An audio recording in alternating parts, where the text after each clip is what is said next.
Hello and welcome back to the Social Matters podcast. We are three social workers talking about social matters. My name is Fran. Hi, I'm Nadia. Hi, and I'm Eugene. How are you both? Yeah, good. What was that side eye for? Well, there wasn't any side. Oh, you were like, oh, sorry. And he had his hands. Yeah, like you look like No, a bit. I'm just taking on the new, more relaxed. No, because I got this new hoodie. I was like, and it's got pockets, and it just feels I like, love, yeah. and it's like nice and oversized. It's baggy. So I Yeah. was like, oh, let me just. Oh. See it. But no side eye from me. Okay. I felt it too. Yeah, but okay. I didn't want to gang up, but I was also feeling it. Oh, you didn't want to, yeah? Didn't want to gang up.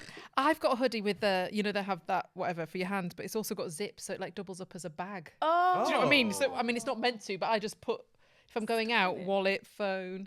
nice, like that. I was really kind of inspired by your question on the last episode of, like, can you be too competitive or whatever? Yeah. You got one? No, I haven't. Oh, No, I haven't. And that's what I was yeah. about to say. I was like, I really wish I had like a bit of a question to pose, but I don't know. I have Go on. It's not a question, but it's a bit of a check-in, so we'll go with it. Okay. Okay. In it. Exactly. So we can go with it. Yeah. Sorry, that's me. No, we'll go with it if you want, if you'd like. What you like? Collaborative co-creation. Systemic and all that. Yeah, I know that. But I was thinking about on the way here, because we know each other quite well. Yeah. If we were to play the game Two Truths and a Lie, Yeah. would we be able to like Do it. do it? I think so. Okay, so then this is now putting you on the spot. So it's two truths and a lie, and then you have to figure out which one is the lie.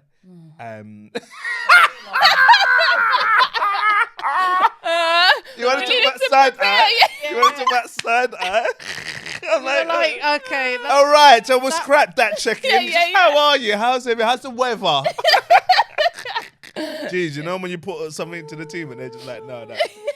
Tell me this is a rubbish idea without telling me it's a rubbish idea. It's like, oh, roll eyes. All right. We appreciate So what's your effort. favourite type of cookie? No, but seriously, what's your favourite biscuit though? Have you used that? Oh, what's your favourite biscuit? Do you know what mine is? The elitist biscuit out there. hang on. What do we all think? Oh, I'm so yeah. curious Okay, What you okay, think? go on then. What's elite for you? Elite biscuit. Yeah. No, elite, but you take it back to basics. So custard creams and and why are you judging me? I asked you what is an elite biscuit to you. Yeah, it's my own view and opinion. Why are you just So trying custard to? cream is elite? Yeah, stop pointing at me. I thought you totally missed the question. No, I was had a like, what's an question. elite biscuit? He was like, I was like, babe, no. I said take it back to What basics. is an elite? Don't be like, there could be Custard Creams official could be wanting to sponsor the podcast. Now you've just shat on all of that opportunity. Right, I'm all right. I was thinking you were going to do some really. Well, why are you judging me? expensive Why one. am I being? Let Nad say her elite biscuit. Okay. Well, you're the one who put a question to me. All right, man. No, it's such a good question and a very. It's my question.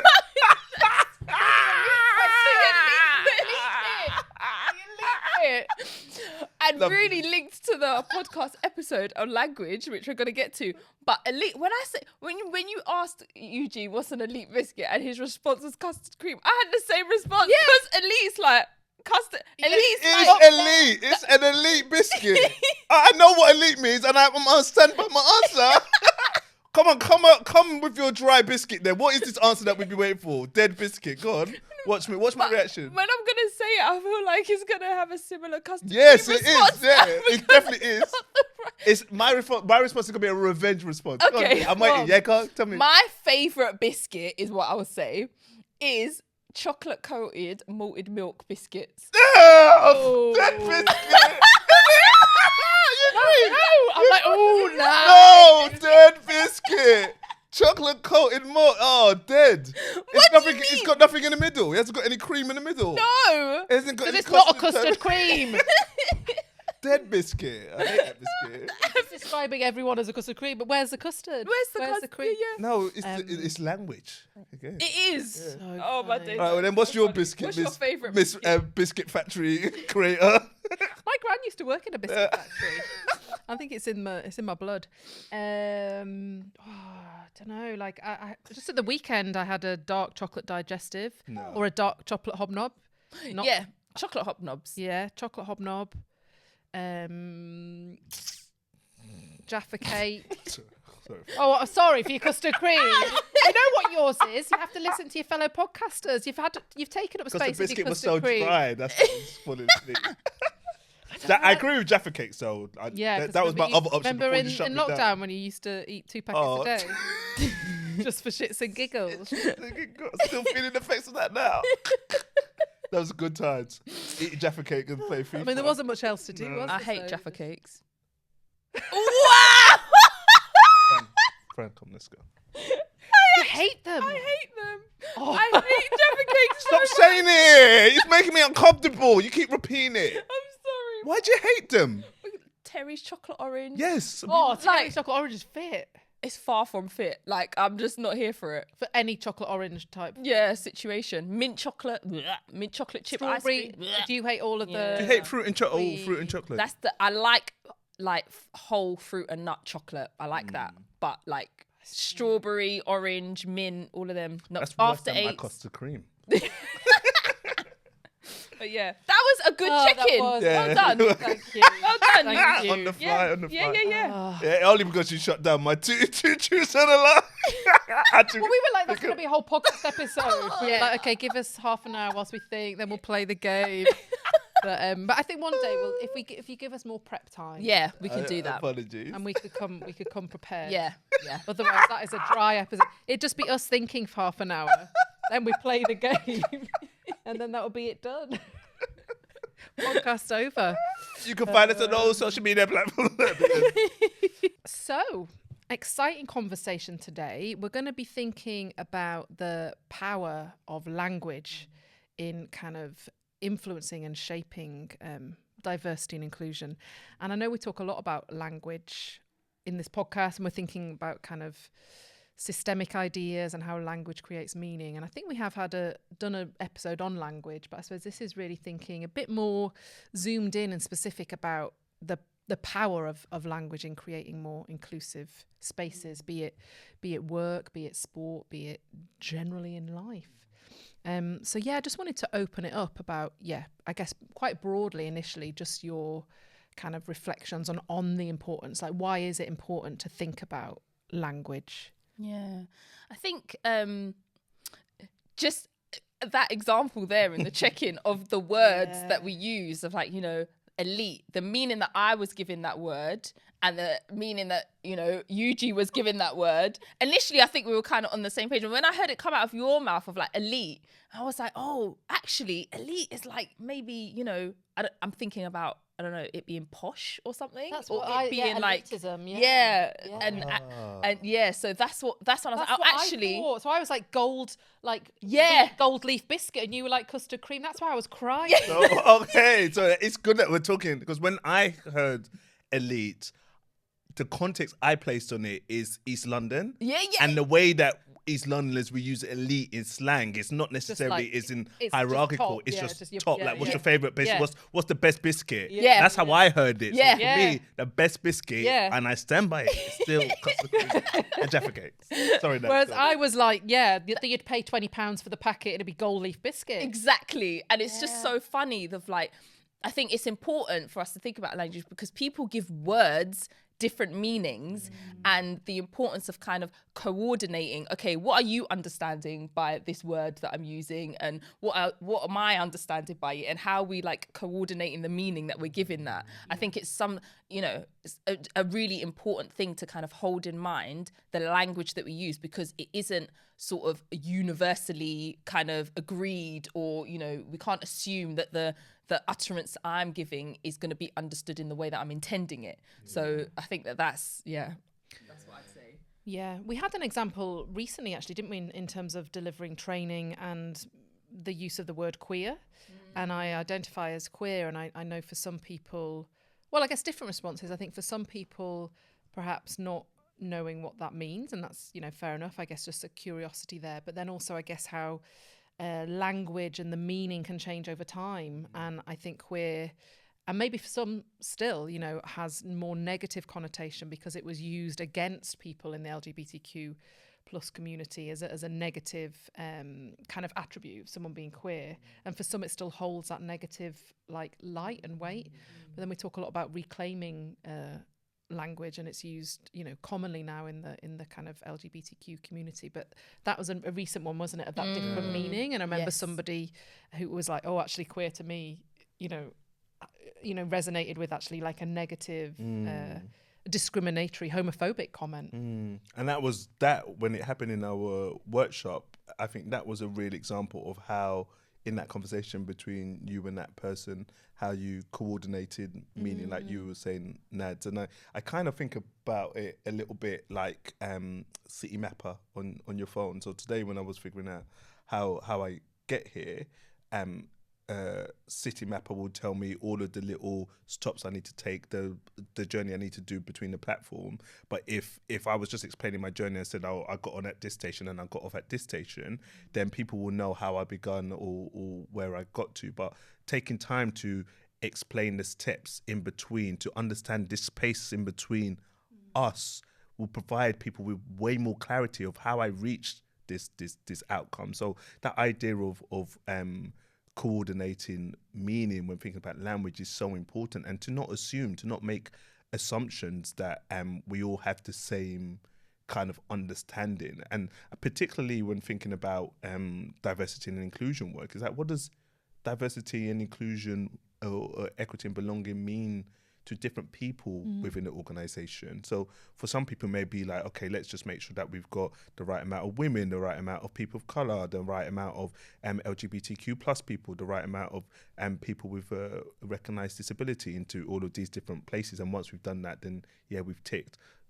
the box. But for other people, it's like, maybe it's that, but also I need to feel like I belong here. So when thinking about your organizational strategy or how you really language your diversity, equity, inclusion and belonging work, I think that coordinating is important. That kind of understanding the steps between the train station, the stops between the train station is really important. And then it really gives language power, but in a positive way to kind of create change. I'm thinking about like kind of conversations we encounter a lot in our work, but more generally in life, around people kind of saying almost a little bit of pushback, but I guess sometimes it's coming from a genuine position of kind of maybe not understanding the importance of it. So kind of saying, why do we need to have these different kind of labels or names, or, or I'm worried about getting it wrong or saying the wrong thing. Like what advice would you give to people who maybe are coming from a place of wanting to be more thoughtful around language, but just kind of thinking, well, I don't know, it's hard to keep up, for example, the type of things that you might hear? I'm just thinking about how, if you were to encounter that. I was just kind of taken back to a meeting that we were in, where we were kind of thinking about supporting an organisation with their DIEB strategy, and there was a conversation about race and racism and how to kind of support staff to be sort of anti-racist, and the language about how to describe people of colour, black people, brown people. It felt like some people weren't able to like say the word black people or say the word people of color, and in the moment I was kind of wondering what it was like for them to almost be so uncomfortable in that space. And actually what we were able to do was create a space where they were able to name that and say, this is what's happening. I'm really kind of thinking about the language I'm going to use, or what I should be saying or what I should not be saying.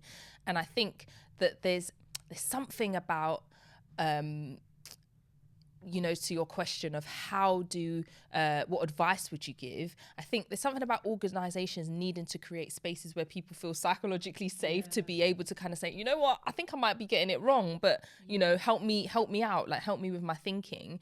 And then there's also something about doing your kind of due diligence and checking out with people in the room what it is that they would say or be using, because we can't kind of, go away and do our reading and assume that the language or whatever that's used over here can be easily applied in another space. So I think that there's something about kind of how do we create spaces where people are able to kind of take risks and, maybe get things wrong, but try, and as well as kind of taking responsibility and ownership for recognizing that you might get it wrong? Yeah, it's a really good question. I guess I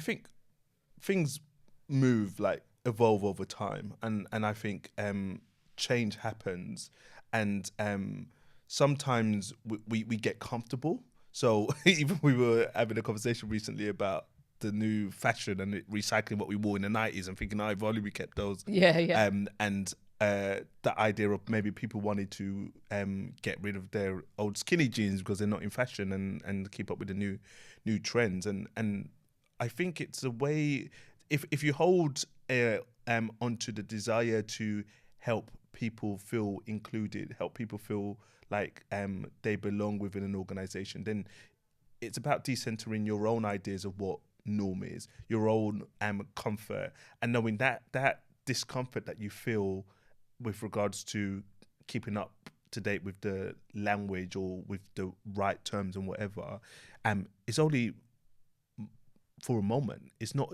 your lived experience, but there will be people within your organization who you manage, who you connect with, who are from the LGBTQ community, who are people of color, who want you to be able to talk about neurodiversity and stuff like that, because it makes them feel seen. It gives them that sense of belonging, that they can be their authentic self. They don't have to hide who they are or aspects of their identity. So I get why people feel like they can't keep up, but you can watch a series every week to keep up with Game of Thrones or EastEnders. Oh, it's getting exciting right now. Yeah. Or you'll read a new book to educate yourself. So asking the question or showing curiosity or creating a culture where there's ongoing learning about difference, about things that are new, to when it becomes a part of your regular vocabulary. That's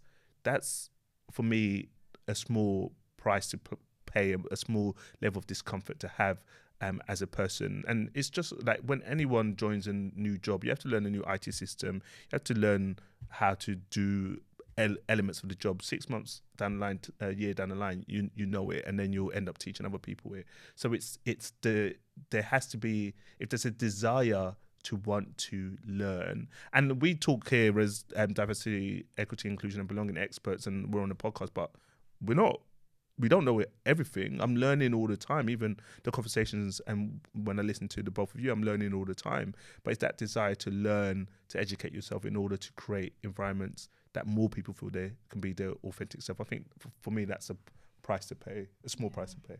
There's something that stood out there when you were saying about like decentering it from one's own experience, and I think it's that, isn't it, how you can kind of tap into the importance of it and the impact when there is inclusive language and people do sort of feel that. I was just thinking, we're talking, this was like Eugene's king of the analogies, and I sort of had this idea in my head. I was like, I'm going to go with it. So it's almost like you say you were like going bowling as your team, and every time you went to do bowling every week, they didn't have your size shoes, and they were like, soz nads, you just got to do it in your socks. And that was week in, week out. They just didn't have your size shoes, and they were like, soz babe. The impact of that, all the time. And then one day you go and they're like, nads, we've got your shoes here, you can get involved and play. That's massive, and I think it is that how you love it.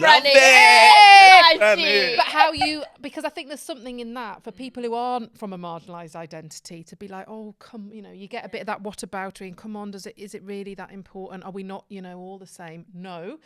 Well, human, but like not in terms of power and discrimination. And I think it's really trying to get that message to the importance of it. And I'll give an example. I obviously play football. Obviously. Oh, no, God, Get off the shoulders.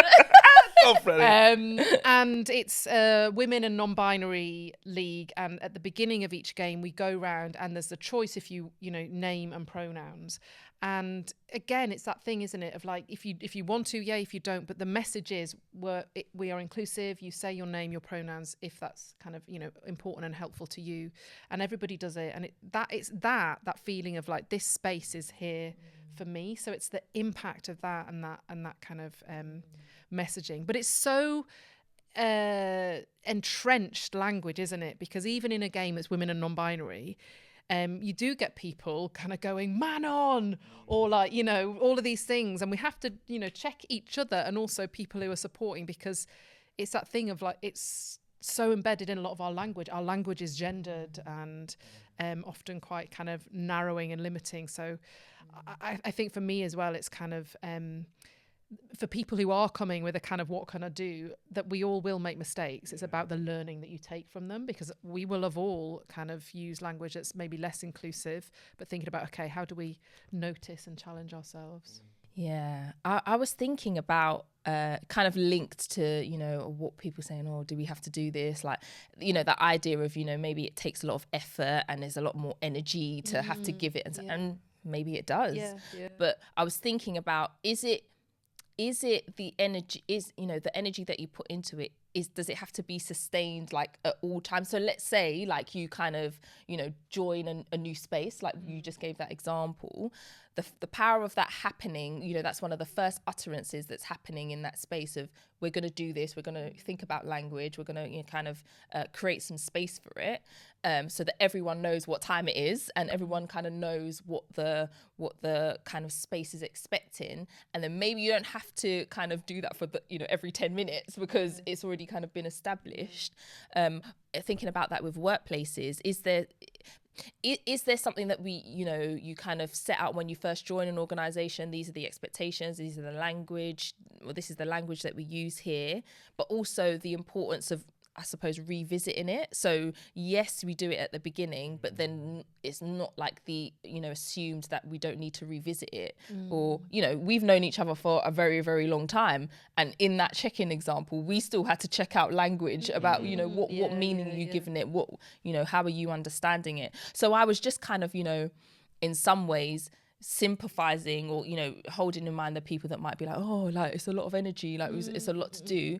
Yes. And are there ways in which that we can, you know, kind of revisit it, so it's still a space that, you know, we're still kind of maintaining, this is the intention that we have for this space. Doing it at the beginning, checking it as well. That's that dilemma, I guess, of thing. No, I like that kind of checking in and just checking out. Because again, we've had conversations, you know, we're from marginalised identities, but like not everyone in the LGBTQ community is the same, or in the Black community, in terms of language that we may, you know, refer to ourselves. So I think there's something in that. I think that's where I see sometimes people get stuck in this sort of where they're like, oh, but I don't know, and I'm like, just ask, you know. And I think that's an important message, because there is difference, isn't there, of like terminology, for want of a better term.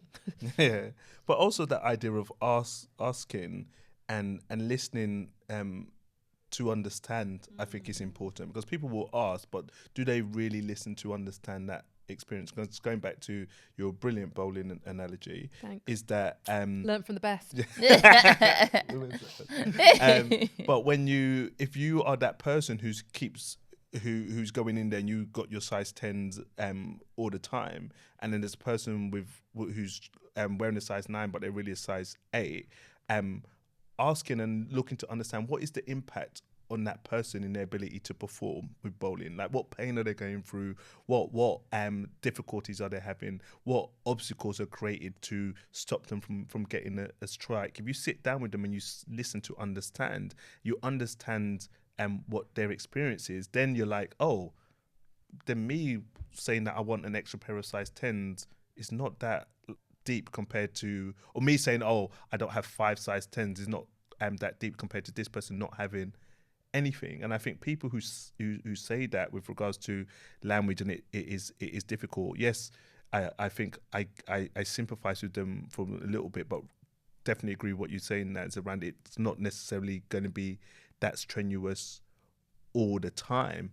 But when you hear and you listen to people's experience, you're like, whoa, like, okay, like I'm willing to do this small thing in my position of privilege to help you get the size 9s or size 8 you need to perform. And I think that's a challenge sometimes in a workplace. We're organized by stats or figures or different versions of successes, that we don't get the opportunity to slow down and listen to the experiences of the people around us. And those people who may be from marginalized groups often may feel like they have to enter an environment and conform to the stories and the narrative that is created of how we should be in this space. But if they're given permission to come into the space and say, actually, I want my size 8, then how can that benefit? That will benefit everyone. How does this fit in with the analogy of like, is the optimum position that people can then just bring their own bowling shoes, like their authentic selves, and just come like, I've got mine. These are my jazzy bowling shoes. with this level of analogy, I don't think there's any role for me now. I love it. I love it. Not having to squeeze into the size 5s or not wear any, or just stay at home because they know they're going to be uncomfortable. Yeah. What's it? BYOS. Bring your own shoes. Thank you both. Another really interesting conversation. Appreciated your thoughts and ponderings. Any kind of final reflections, take home resonances?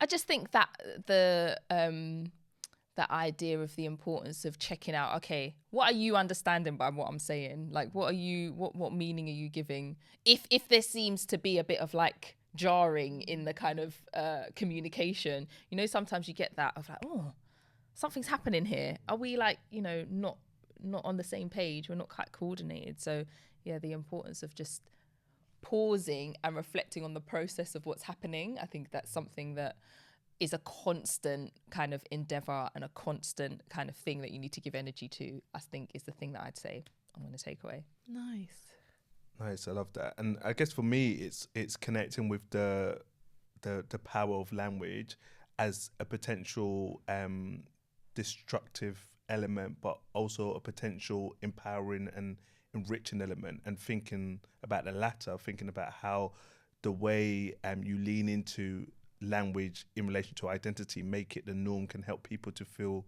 seen and feel that sense of belonging, and educating yourself around that and trying to feel more comfortable with that, I think is a really, really powerful action to help people feel included, that sense of belonging. They can be their authentic selves. They can bring their own bowling shoes to the party. So that's what I'll take. Love that. And I guess building on using power, you know, the power of language in a positive way. Yes, it can feel hard work. Yes, it can feel quite painful, but that is nothing compared to the people who language marginalises and discriminates. So I think whenever you're having that moment of like, oh, it's quite hard work, you know, think about those who are really being impacted by language in a kind of negative or marginalising way. So thank you. That is the end of this episode. We have been 3 social workers talking about social matters. You can find us on Instagram at Matters Podcast and on X at Matters Podcast. You can check out our YouTube channel, the Social Matters Podcast. And we're now having a dalliance with TikTok. Oh, yes. Yeah, we are. What's our handle? Social Matters Podcast. I mean, the dalliance really is that light. We don't even know where we're on. But yeah, check us out. Thanks all. Bye. Bye. Bye.